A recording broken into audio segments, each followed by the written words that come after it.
आपण पाहत आहात प्रेस मीडिया न्यूज। आमदार रोहित पवार आणि राष्ट्रवादी काँग्रेसचे सरचिटणीस ॲडव्होकेट प्रताप ढाकणे यांच्या नेतृत्वाखाली हे आंदोलन करण्यात आले।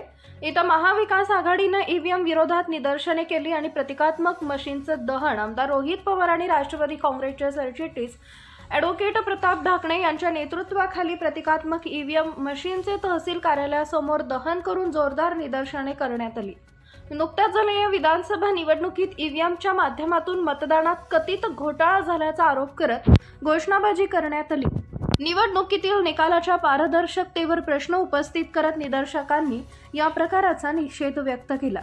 या निदर्शनात राणीताई लंके, योगिता राजळे, सविता भापकर, सुभाष केकान, बंडू बोरुडे, राजेंद्र दौड, नाशिर शेख, डॉक्टर राजेंद्र खेडकर यांसह शेवगाव, पाथर्डी तालुक्यातील राष्ट्रवादी काँग्रेस, शिवसेना, उबाटा गट, काँग्रेस पक्षाचे पदाधिकारी, कार्यकर्ते आणि नागरिक मोठ्या संख्येने सहभागी झाले होते।